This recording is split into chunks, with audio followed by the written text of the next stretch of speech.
Hi, Elijah here. Before we get started, I'd like to shout out our top tier patrons. Sean, Nikki, Mace, Alan, Penny, Claire, EMC Jr. Thank you so much for your support. If you would like a shout out and access to our bonus content, you can find us on patreon.com/dandiesindanger. For a one-time shout out, you can also support us on ko-fi.com/dandiesindanger. As always, the best way you can help us grow is to tell your friends, subscribe, leave a review, or leave a positive rating. Thank you all so much for listening.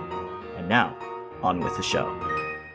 Previously on Dandies in Danger. Everyone here will be escorted back to their rooms. Daniel, you notice that there are correspondences between Mr. Blythe and Mrs. Blythe, Tabitha. He reads it. The most recent of these letters is from 1833, so that was 2 years ago now. So her death was actually quite recent. As the letters progress, you might see a little bit more trepidation on the subject of Lord Bush. The 12 o'clock hour strikes. Zachery collapses. Oh, Zachery, are you alright?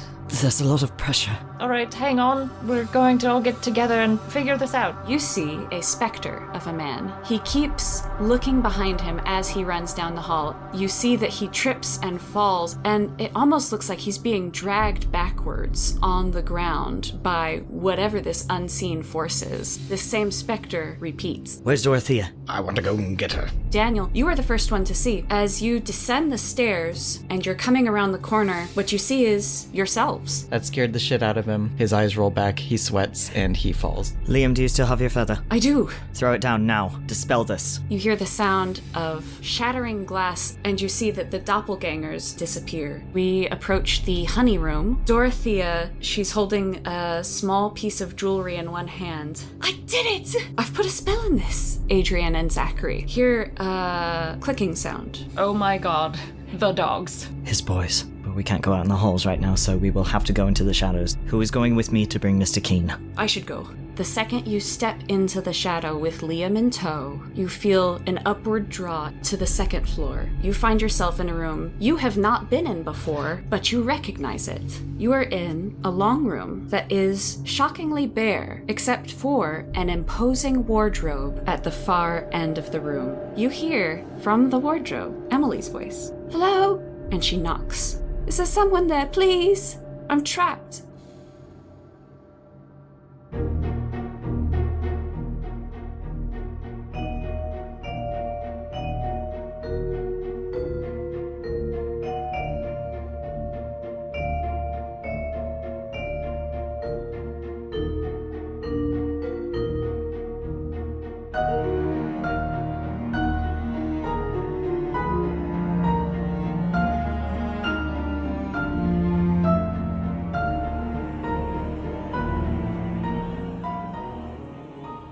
Hi, my name is Elijah. My pronouns are he, him, and I play the voice of Zachery Wilkos.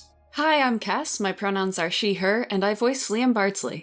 Hi, I'm Chess, he, she, they, and I voice Daniel Pritchard. Hi, I'm Toast, pronoun she, they, and I play Adrian Edwards. You've trapped my boy.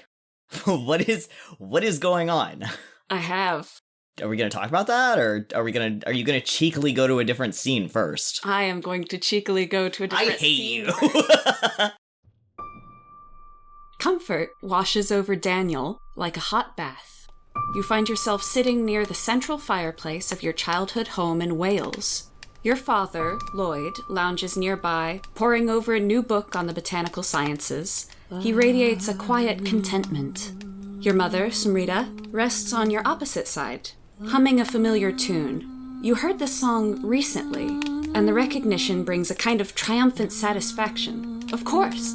How could you forget the melody your own mother used to hum in the quiet hours of the evening? You're busily writing away on an early draft of a short story, one of your first. In fact, after a few moments of fervid ink scritching, you have penned the last sentence and you are ready to share it with your family. How old is Daniel in this scene whenever he's sharing this first story? Well, he's 26 currently, so if it's one of his first stories, then he's maybe like... Is it like a publishing or like... No, or... it doesn't have to be published. Oh. Like, this could be like the first time really, he was... really little. Yeah, exactly. The very first time whenever he's been like, this is what I like. Then he's maybe 12. Okay, cool. So he's 12. How does he share? He gets up excitedly and announces to his parents, not caring that they're in the middle of two things. And he says, "I'm done!" And then pretty much immediately starts reading to them out loud while standing in front of them like he's giving on a show or something. That's very cute. Are there any other, dogs or pets in the room or anything? Not in the room. They have a lot of, outdoor animals. That makes sense. Well, Lloyd puts down his book for a moment, and Samrita sits there with her hands crossed in her lap, listening contentedly for you to finish the story. Once you've finished, they give each other a little bit of a glance, and your father says, That was very nice, Daniel. A lovely pastime, perhaps, a hobby, maybe. I think it's good that you can entertain yourself in the evenings. Does Smrita say anything? His mother? No, she's waiting to see how you respond. Daniel probably asserts, I'm going to be a writer. They both look at each other and they kind of smile warmly. Smrita shakes her head a little bit, and she says, That is a lovely idea, Daniel, but that's not really a proper job, It's best to just sort of keep these things for ourselves, for family, Best not to try to make a career out of it. Daniel feels like this is wrong. Like something is wrong because his parents have always been extremely supportive of his work. Your father jumps in and says, You will have a duty to take care of us whenever you are older.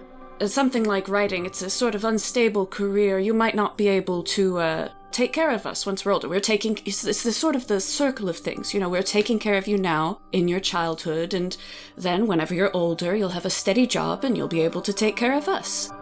And I would like you to make a wisdom roll. 19. Nice. That's excellent.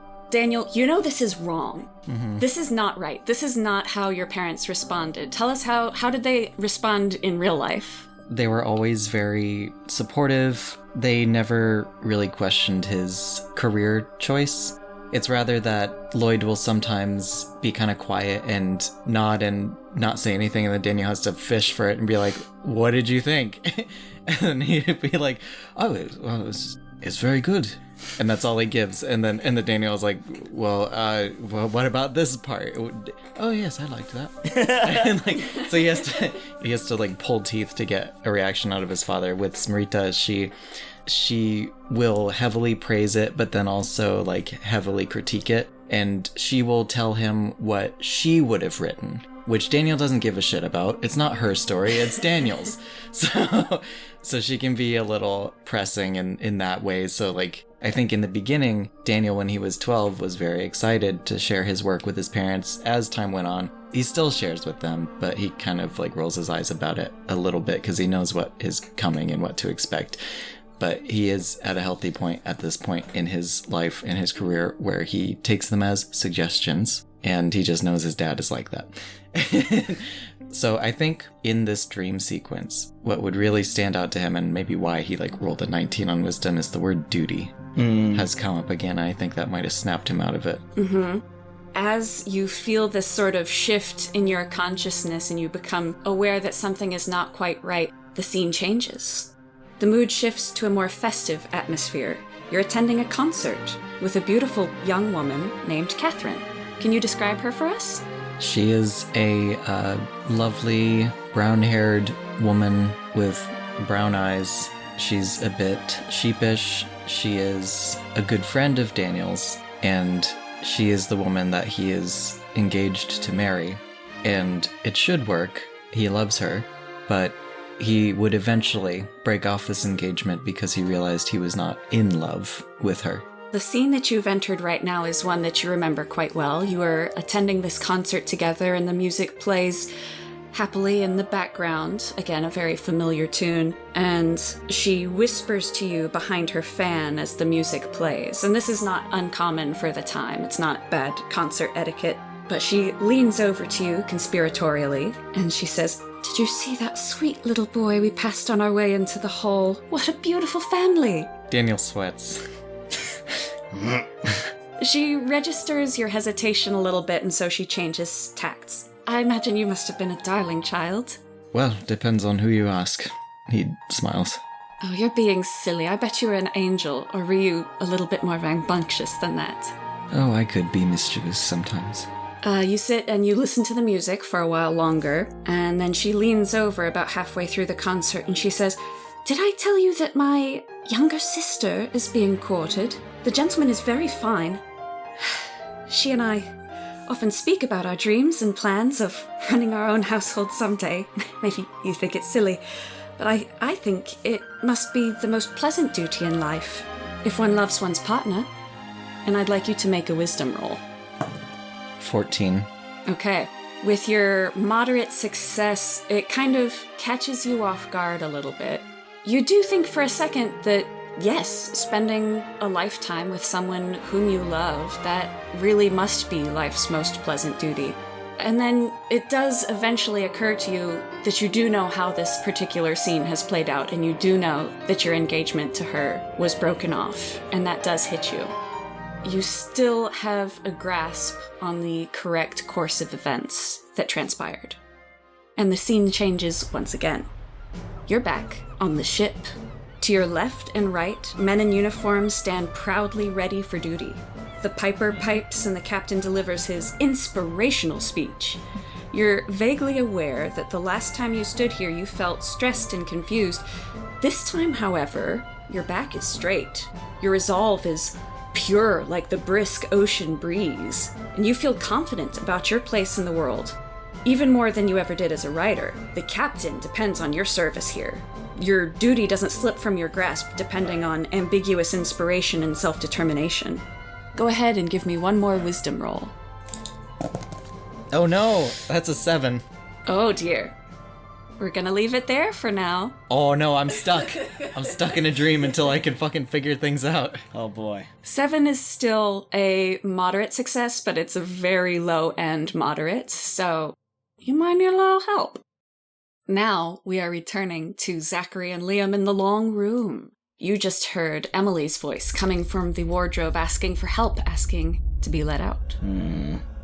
Okay, so one more time, the scene is that we're in front of a circle, there's lit candles. Yes, so if you're imagining a circle on the floor of this room, there are candles all the way around the circumference, and then the wardrobe itself is at the center. Okay. So no shadows can touch this wardrobe. Okay. And then, as I mentioned last time, the candle from your vision from Carrion, one of the candles has been extinguished, but it's not enough that you would be able to travel via the shadows into the wardrobe. And then there's a heavy smell of iron in the air, like blood. Yes. Okay.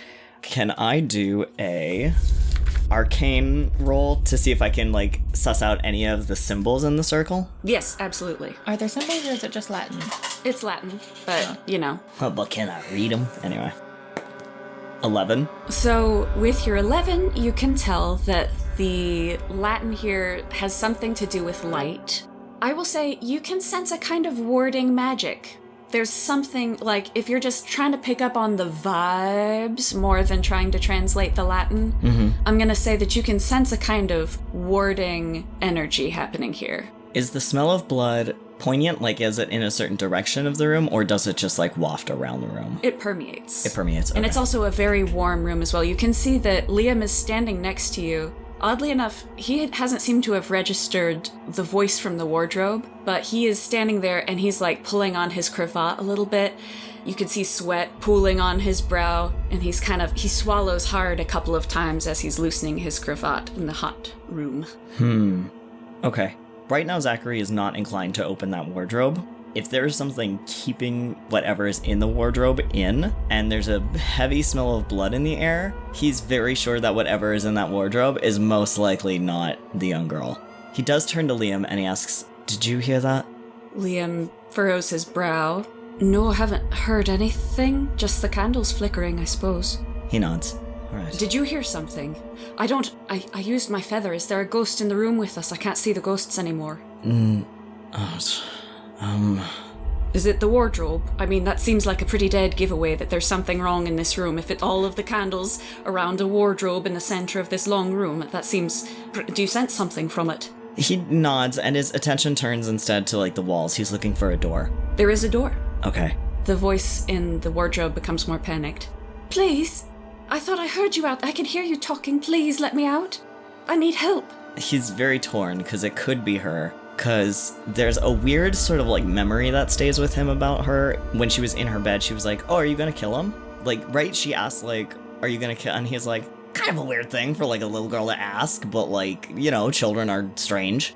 And he's, I don't know, he's, like, kind of like, I don't really know what to do right now, and making a move of releasing anything is a really bad idea. And so... Zachery, you don't look well. What's happening? I thought I heard Emily coming from the wardrobe just now, but that's impossible because she's in her room. But do you smell the blood? Oh, yes, I'm glad you smell it too. Not glad, actually, that there's blood, obviously, but yes, it's very hot in here. It's hard to breathe. He looks at him like, what do you mean it's hard to breathe? Just the heat. It's too warm. It's kind of... My throat feels a little closed off. Can he do a perception, or not, I guess perception. Can he do a arcane check really quick on Liam? Yeah. Okay. Because if he's not feeling choked up and Liam is, he's like, okay, is there something like magical happening? Is somebody getting like a little ghostly grip on my boy? Like what's going on? 13. No, you don't sense anything from Liam. Okay. He shakes it off and he looks back to the wardrobe and he goes, Emily, is that you? You can hear me? Yes. Please, I'm very scared in here. Will you let me out? How did you get in there? Lord Bush trapped me in here. Lord Bush isn't here. I've been in here for ages. How long? Months. Has he been feeding you? I've been able to survive. No. He shakes his head. He's like, no. Liam is very concerned because he cannot hear anything coming out of the wardrobe. He's like looking back and forth. Zachery, is it a ghost? You didn't hear any of that? No. Right, So I'd say does that's... that mean it is a ghost? Is it Emily's ghost? I don't think it's a ghost. I think it's a demon. Right. I suppose we should get on then? Not quite. He does want to walk around the circle and have a look at it, because this is very important, he feels. And he says to Liam, as terrifying as it is, I believe we should study whatever is here to know what we're dealing with. You know Latin, yes? Yes, it's been a while since school, but I could take a look. Sure, you'd be able to understand as much as I. Have a look at the circles. And can I use not a wisdom token, but a witness token? Yeah. You can now see with confidence, and Liam is able to tell you a little bit about the Latin that is written here. The spell has been inscribed in order to keep these candles burning. And as you continue to look at it, you can see that, in fact, there's no new wax that's falling off of any of these candles. They are just perpetually burning. Mm-hmm. You are fully confident now that this is a containment spell. And since you were using a witness token, I'm going to say that it also strikes you as particularly relevant that shadow travel is not possible into the wardrobe nor out of the wardrobe. That's very curious to him, and he's trying to piece together why his current, I guess, not really deity, but why his current, patron, I suppose, would be sending him visions of this. Is it to warn him, or is it to free this thing inside? Right now, he's not 100% certain, so he doesn't want to fuck with it in case he lets something out that, really hurts people. He relays this information to Liam, and then he also says, I had a vision of this. When? It was before we came to this place. It's before we even got here. It was a curious vision of this exact setting, but I couldn't place it. I had no way to know that it would be here.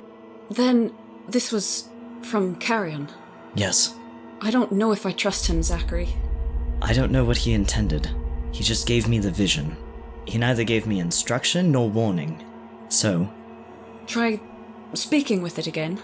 As long as it doesn't... I'll be watching you, just to make sure you don't start looking strange or something. If you start looking strange, I'm gonna take us right out the door. Alright. Hello in there? Hello? He thinks a moment and he goes, You said Lord Bush put you in there? Yes, he trapped me. How did he trap you? What is your real name? I knew you were one of mine.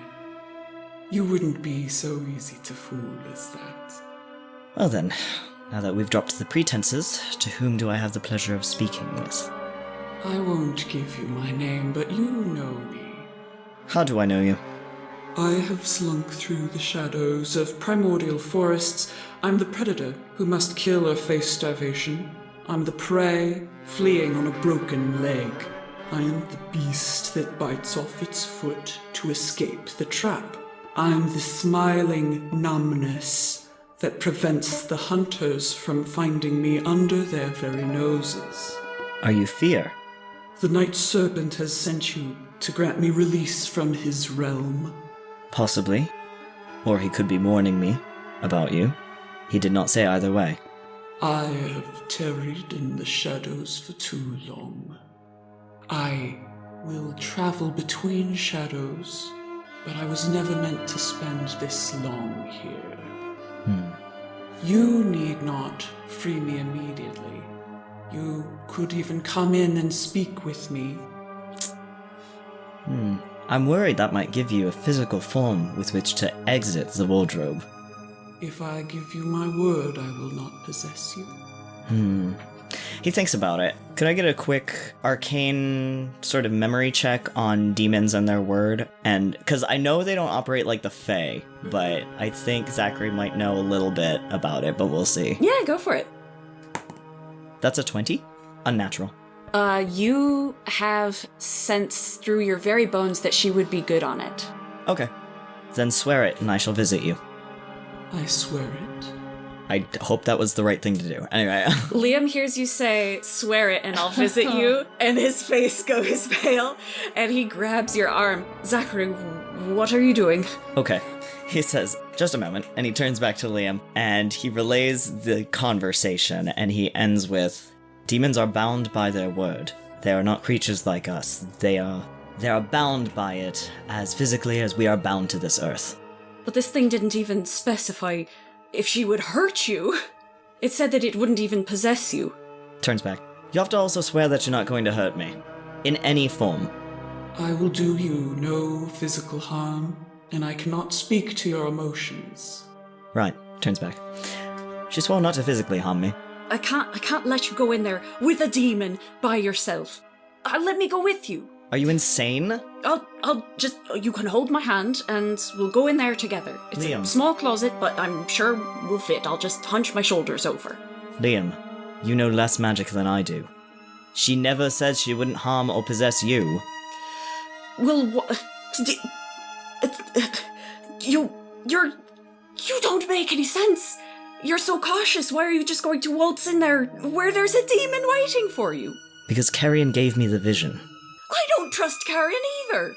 Not as far as I could throw him, and I can't even catch him. He would just duck into the shadows. Good point. I don't know, there's something telling me this is right. I can't quite put my finger on it. I know that this is strange, but... He's gonna grab you, and he's going to... So he's going to grab you so that you can't move forward, and he is also going to examine you and look very closely between both eyes to see if you have been possessed. Liam rolled a 21, and therefore can tell Zachery is not possessed. Nice. Zachery, he's confident that Zachery isn't possessed. Probably from the dead stare he's giving. I'm like, come on, man. We'll have it promise not to hurt me physically nor possess me, and then I'll go in with you, and we'll both be set, and then if something happens, then I'll be able to do something. Alright. First of all, I don't know what that something is that you could possibly do. Second, if you're serious about this, Liam, then I need to tell you something. Demons are creatures of energy, and they feed off of feelings. I'm not scared of this thing, but you are. You could be a liability. I mean, it's not that I'm all flowers about this either, but I have been told that you have been uneasy since the ship incident. What? If you have any fear going in there, if you, in your upbringing, have anything to truly fear from this thing, it will sense that, and I cannot promise it won't try and feed off of you. Even it can't promise that. So when you go in there, if you go in there, you must have resolve of steel. Do you understand? Yes. Can you do that? I'm coming with you, Zachery. I'll face whatever it is. He nods. You're not wrong, but If I let you go in there yourself, then I would regret it even more. I don't know how I would be able to face our friends again, so I think I'm ready.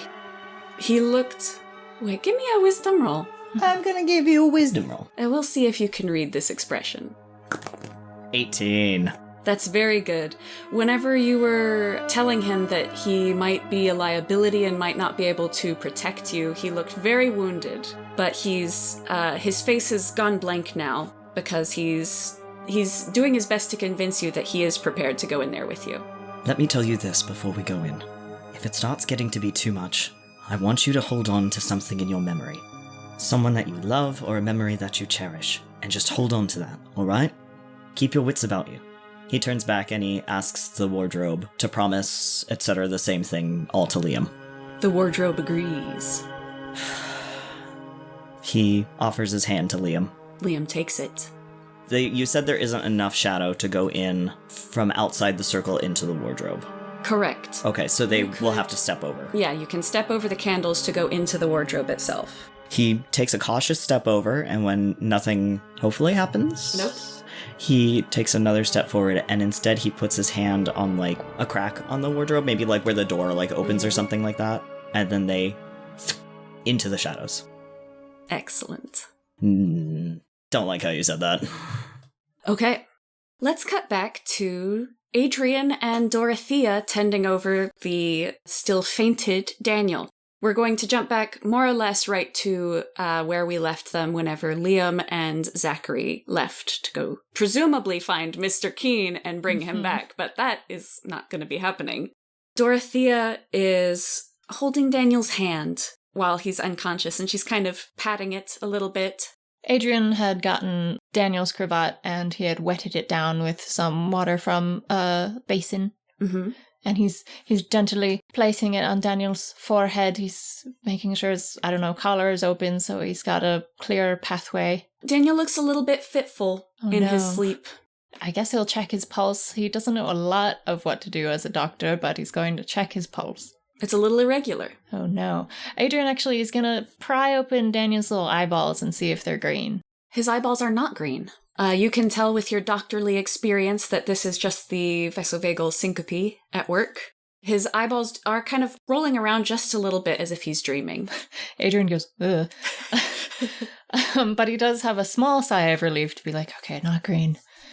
But he doesn't know much else what to do. I think maybe he vaguely pats Daniel's face. I'm glad you're not slapping me like you do often.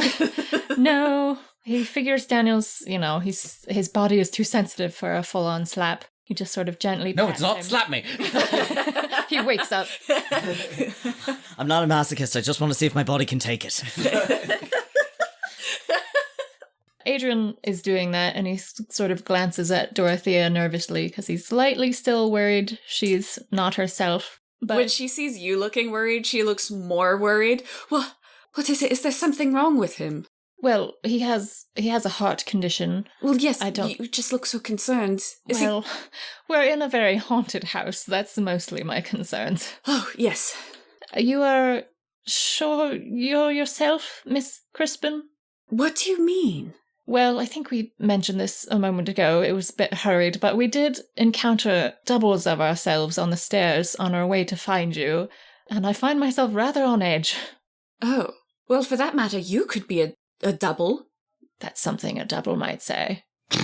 He squints at her. She squints at him. I'm afraid we don't know each other very well, Dr. Edwards, so I don't know how we're going to determine if you're a double or not. What was Mr. Pritchard's alias before he revealed his identity to you? Oh, well, that was Mr. Verdi. Okay, I guess that's good enough. And you, She panics a second because she realized she didn't really... I know, we've barely spoken. drawn in a lot of information about You were rather Adrian. taken up with Mr. Pritchard, I might say. She gives you a very stern look. I beg your pardon, sir. Daniel's body smiles. Just kidding. Just kidding. I beg your pardon, sir. I don't know what you're implying, I'm sure. Oh, sorry. I never mind. Oh. He gets bashful right away. Oh, I'm sorry, I guess we're just a little on edge. Yes.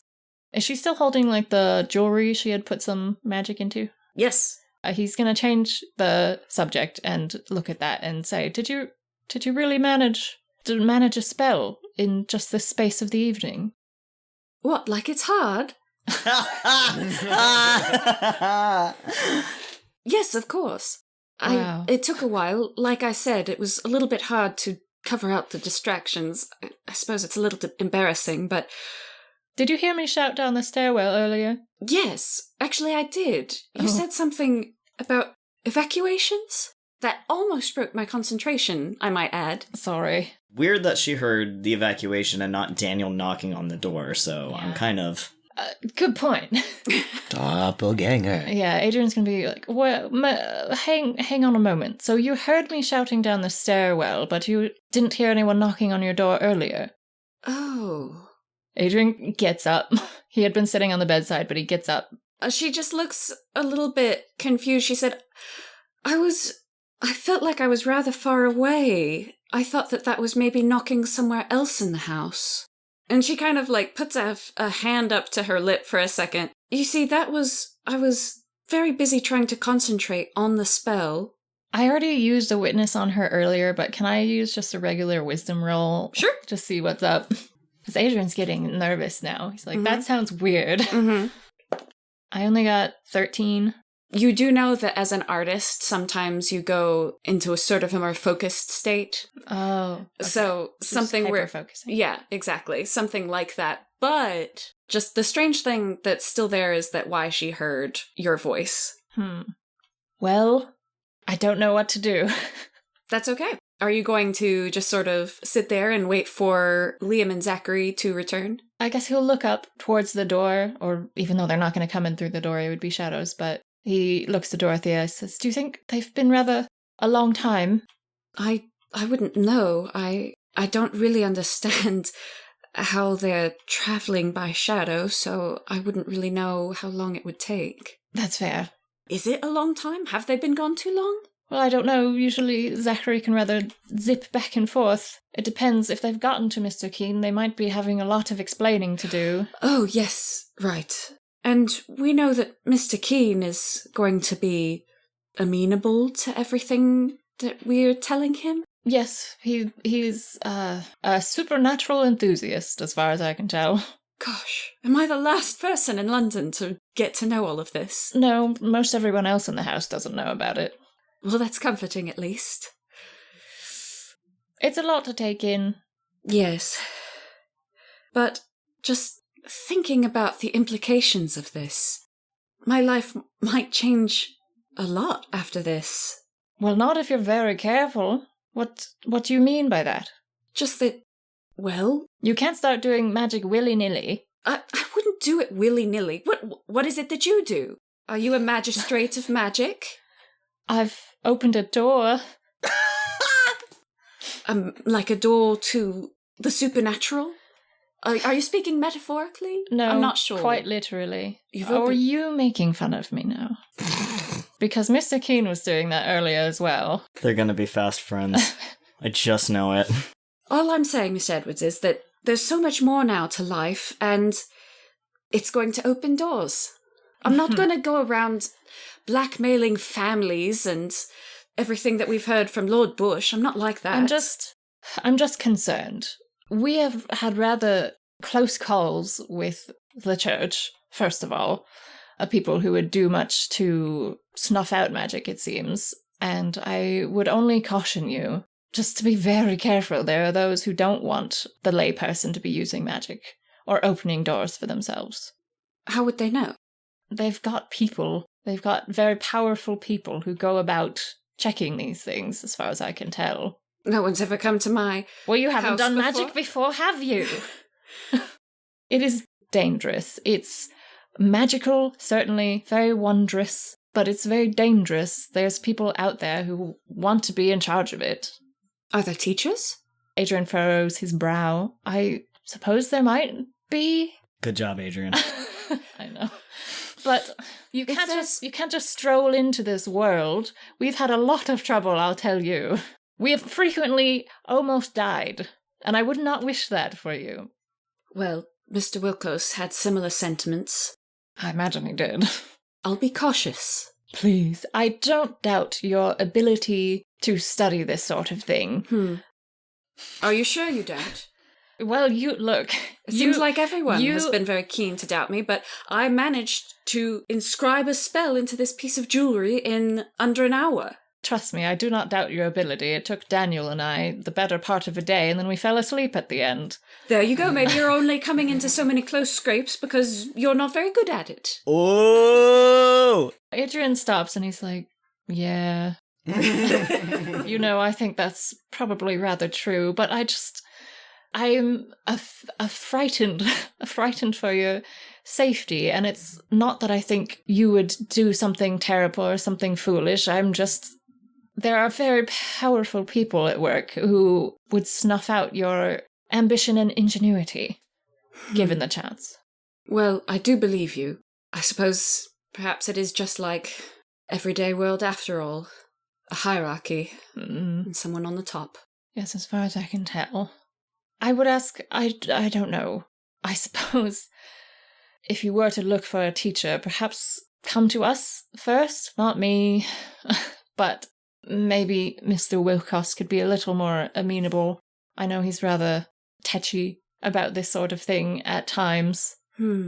She gets out her notebook and she says, maybe you're right. Although I don't know if Mr. Wilkos would be the best teacher. He seemed a little bit reticent. But do you have Mr. Pritchard's address? I could write that down and I could send him a letter to see if he would be willing to speak more on this after this evening. No, wait, I should ask him myself. Sorry, she takes the notebook back and then hides it. I'll ask him after he's awake. She'll be very upset to know that he lives with the ornery Zachery, and that if they were to practice magic, they'd be doing it right under his nose. I'm sorry, he's such a grumpy boy. He's just almost died a bunch. Adrian just goes, well, perhaps after we all make it out of here, we can exchange information. Yes, perhaps then. But, speaking of, he does turn back to Daniel. He checks on him. He readjusts his cravat. He is, still sleeping a little fitfully. Well, he's gonna then be like, Daniel, can you hear me? No response. He does briefly think about slapping him this time. Okay. Do it, I'm in hell. Wake me up.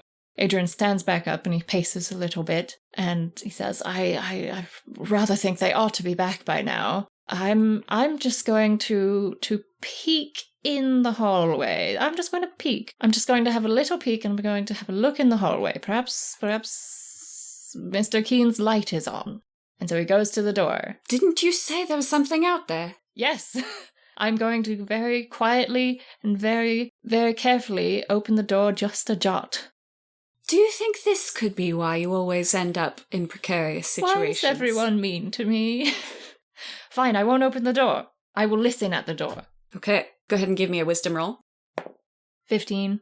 15 is good.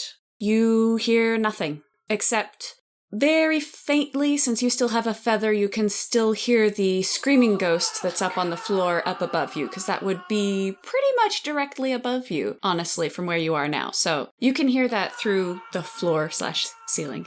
I am going to very carefully open the door just a little bit to have a peek. And he does that very, very, very, very carefully, like a teeny tiny sliver of the door to see if he can see in the hallway. Okay. Give me now another d20 roll. Adding wisdom, now that you're there looking. Okay. Nothing immediately gets you. You can creak it open just a little bit. Natural 20. Wow, that was a good time to get a roll on a natural 20. That was very good. Nice, my dude. You can see that, yes, in fact, there is a very faint light, a bit of candlelight across the hall, this foyer, underneath the door for Mr. Keen's room. And with your nat 20... at the far end of this hallway, down roundabouts Emily's room, you can hear a faint clicking on the floor. Okay, well then he closes the door again, because that's another dog. Does it sound like it's going towards Emily's room? It sounded like it was getting quieter, so going towards Emily's room. Then he's just going to close the door again and turn to Dorothea and say, "It looks like Mr. Keene is in his room. I couldn't hear any sort of conversation, so I don't know. They might not even be over there." Adrian starts pacing again. He says, "Well, Zachery did seem hesitant. I believe he said the shadows should be a last resort. So something may have happened as they traversed." Does Lord Bush have power over the shadows as well? "I don't know, he might. He's got this whole house under his control. So I don't know." Pacing around. Well... He goes over and he wiggles Daniel's foot, just absently.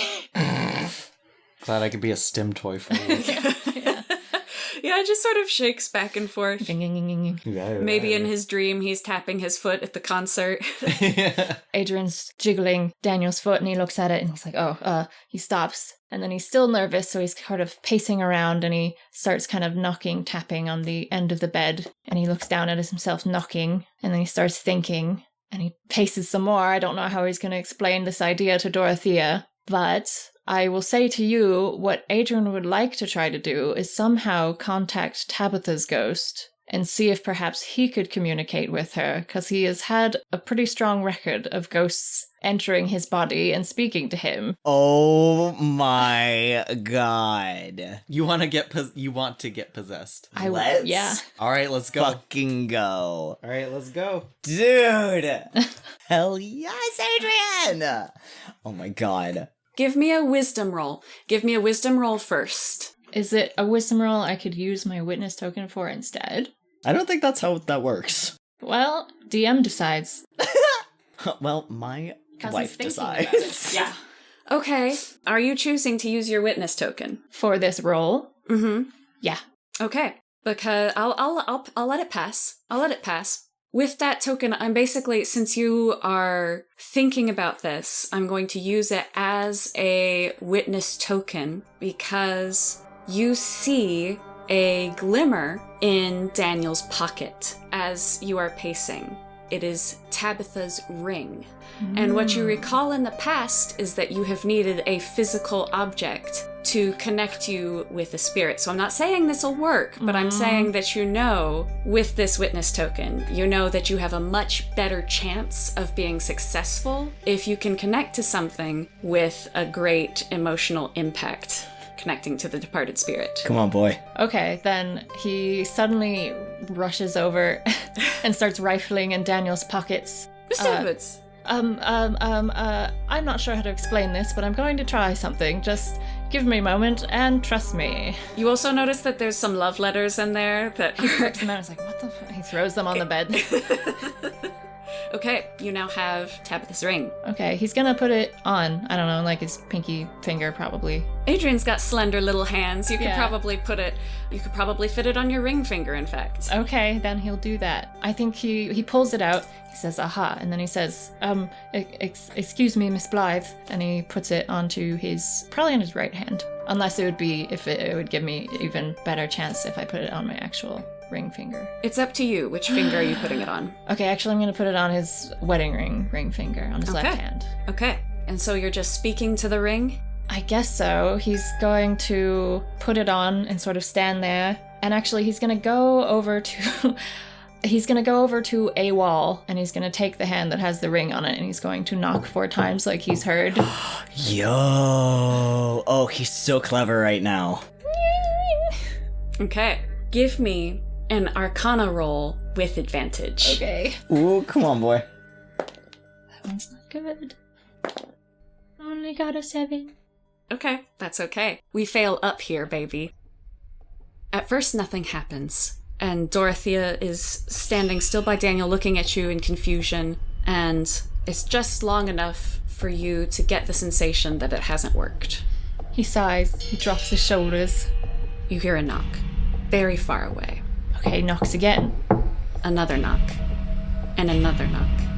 Again, they're getting closer. You can tell this sound is getting louder as it goes down the hallway, and it is coming towards your room. Okay, then he's louder gonna and start louder saying, and Miss louder.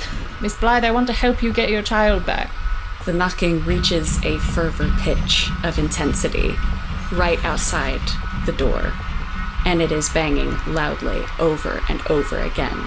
Then he's gonna go open the door. Dorothea is shouting at you. You can barely hear her because the knocking is so loud right now. She is shouting at you, and whenever she sees what you're going to do, she actually goes up to the bed and she throws her body over Daniel in an attempt to keep him safe. You open the door. Yeah. Green light hits you. Oh God. Meanwhile, Zachery, Liam is gone. You entered the shadow together, and he was immediately out of your grasp. You have no idea where he is. There's nothing here in the darkness but the stifling rush of your own pulse in your ear, the seashell echo of your personal ocean of lifeblood. Your eyes grasp at motes and floaters, but they're merely the shadows cast on your straining retina. But there for a moment, you see two pinpricks of light that don't move as you frantically roll your eyes. These two lights grow larger, closer, and you become conscious of heat on your skin. The heat slinks up the legs of your trousers into the collar of your shirt tied neatly with a cravat. It warms your arms and draws a sweat in a matter of seconds.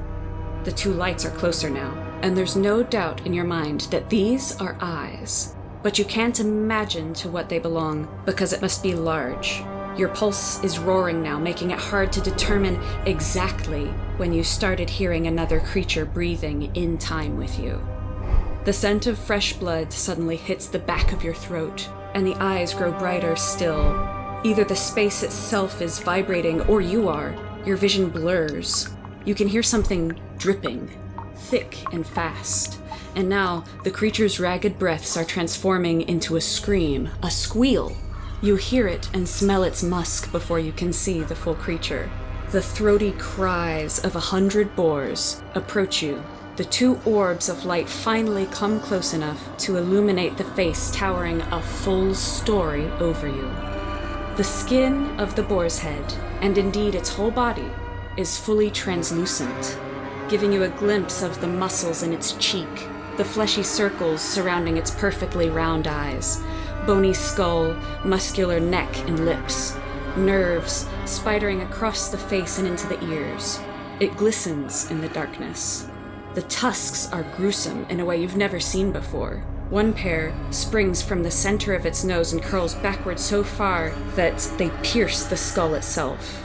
Of the tusks emerging from the mouth, one carves forward menacingly, while the other sweeps back to continuously pierce the flesh of the neck. The third pair of tusks are attached to the lower jaw and flare out on either side, one pointing up and one down. The heat and the smell radiating off this creature are dizzying, and in the places where the tusks pierce its own skin, you can see blood pooling behind the translucent skin before pouring out into a puddle around its tendons and bone hooves. The puddle of blood distracts you for a moment because not only is the ever-widening circle at risk of reaching your feet, there is something moving within. The ridges of a hairy back, a snout wrinkled into a squeal of agony, tongue bulging. The boar spirits bubbling up to the surface of this pool are just as large as they had been in life, terrifying in their own right if they were not writhing at the feet of a being 5 times their size. It leans down to you, snuffling hot, pungent air, and droplets of blood fall in your face.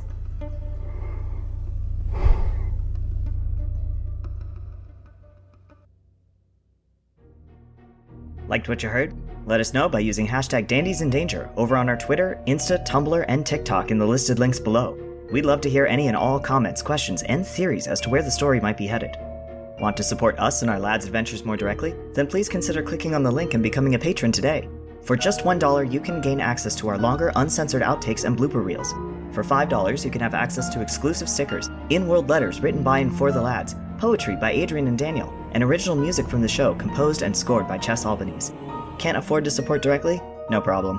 Podcasts survive by word of mouth, so if you like what you heard, tell your friends, family, and local graveyard ghosts all about these exciting tales. Thank you, and we'll see you next time.